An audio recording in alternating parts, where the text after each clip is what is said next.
Okay, what I find particularly disturbing is how people regard the SLIFE, the Students with Limited or Interrupted Formal Education, as a throwaway population. They don't want them in their schools, in the high schools, because they're afraid they're going to bring down the graduation rates. They don't want to invest in them because they think to themselves, what's the point? They can't do it. And yet I think we all feel that they can do it as long as they're getting adequate support. And the unfortunate thing is, I think that those very individuals, those students, give up on themselves, and they start buying into the messages that they're picking up on, either directly or indirectly, and they give up. I think the way it's positioned is that if we just dumb everything down and make it simpler and simpler and simpler, they'll get it. And then when they don't get it, even then, that's when they give up on themselves too, because they feel like, well, everyone's trying to help me and I'm still not getting it. And that's why we obviously need to look at this from a very different perspective in order to reach them, because we know we can reach them. And I think that's what goes on is the reason they're considered a throwaway population, because they don't fit the mainstream picture of what a student is and what a student is capable of, which goes into the idea that we need to make a paradigm shift and understand what they can do and how they can do it. And unfortunately, I think in our schools, because we think, well, you have to have age-appropriate instruction, you have to be placed in an age-appropriate classroom, there are people who are 19 years old and they've only had a third-grade education, and so they're put into an 11th or 12th grade class and sort of set up to fail. Yes, yes. And the teachers have these assumptions that, well, if you are that old, you know how to do all these different things. Not even just the literacy, but how to approach an academic task. And they've had only third grade or fifth grade or whatever. They don't know how to do this. They have to be taught. And the teachers aren't ready to do this because they expect that they're already going to know this or assume that they know it. And we find, I think there was one teacher that we talked about at one of our district visits who was an elementary school teacher.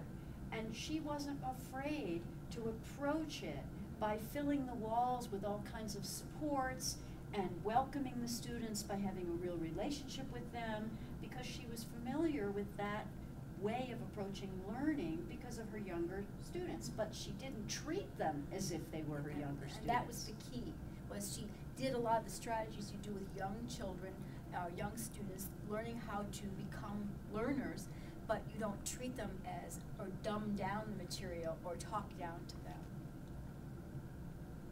I think one of the issues too is that teachers feel overwhelmed by the task of having to learn what they think is a great deal of information about students from all these different countries that are represented amongst our students. And so rather than taking some of the first steps, they just kind of throw up their hands because they are so overwhelmed with other kinds of things anyway.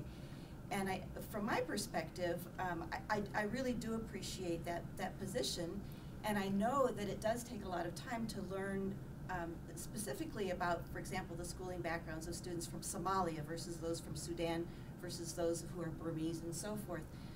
But I suggest to teachers that they approach it from the perspective of, it's okay that I don't know. It's really okay that I don't know. It's not okay that I just leave it there, that I don't know. We have to make an effort to find out.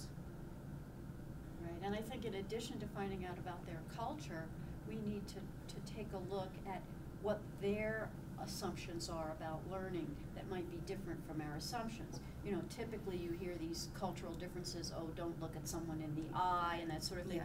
But there are so many that go deeper than what's visible, deeper than just these classic nonverbal examples.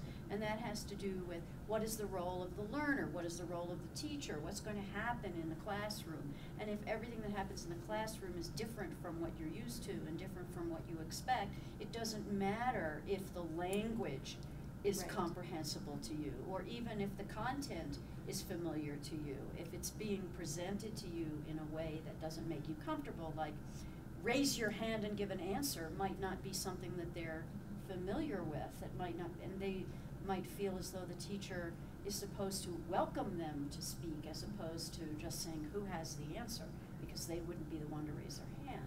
That's just another example. I had a really interesting experience last week. I interviewed a group of 7 high school students who were refugees, fairly newly arrived in the United States.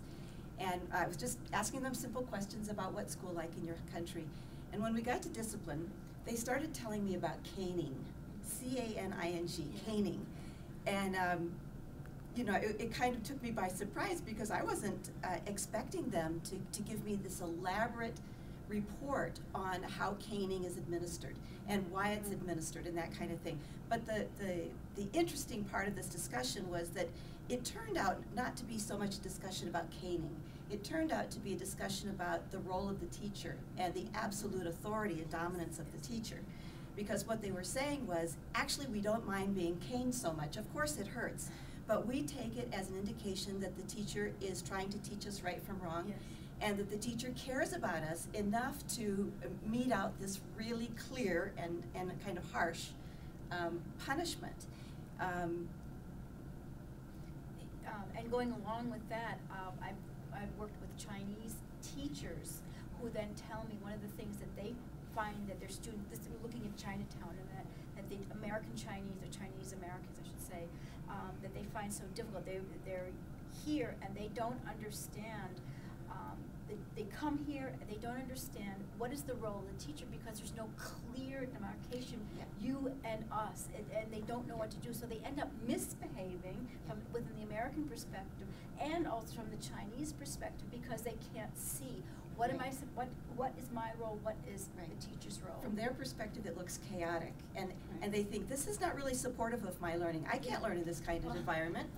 Well, I was working in Wisconsin at one point with Hmong women refugees, and we were trying to have a very you know, open learning environment where we didn't enforce a lot. After all, they're adults, and they called it cheap teaching because what they wanted was the book, the homework, the assignments. You do this, you do this, you do this, and we were saying, well, these are some things we thought you might like to learn, and let's work together, and let's learn together.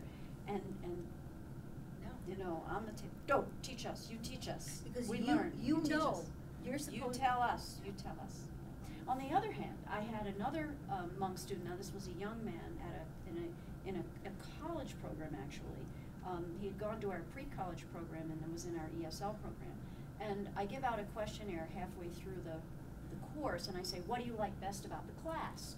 And the other students tend to write things like, oh, I've learned a lot of vocabulary, or I really like the readings we've been working on, or my grammar's gotten better. And my one Hmong student wrote that what I like best is that we work together to help each other learn. That's what he liked best about the class. It's the collaborative nature of it. And you know, I'm glad you mentioned the collaborative nature because going back to the Chinese students, a lot of the Chinese students do not like collaborative learning because, again, similar to what you're saying, they see it as cheap teaching. You know, and this is a culture that's very collectivistic, but it also has very clear roles of who does what. So I can't learn from my peer. I shouldn't learn from my peer. It's your role. So for them, it doesn't make any sense either. Well, and there's a lot of pressure on them too because they have to take an exam when they graduate or to graduate from high school. The Gaokao, I think it's called. It's extremely grueling. It's very demanding. A lot of students don't pass. What they think in terms of is, you know, learning is about the end goal. Learning is about passing the test. It's not about the process. And so they're kind of fixated on getting there the easiest and the fastest, most direct way possible. And that for them isn't spending time, you know, in the muddy waters of co-construction of knowledge. It's tell me. Yes. Right, and that ties in with what we were talking about earlier today about the true, false, and the idea that we think nothing of putting a list of statements, are they true, are they false?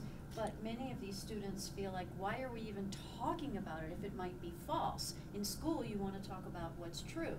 And tell me what's true, and I'll learn that. Don't confuse me. Especially if we're working with them on literacy skills, and they're learning how to read, and we're having them read the sentence, and then it turns out that sentence is false. Somehow that's counterintuitive to them. And I can see why, when you think about it.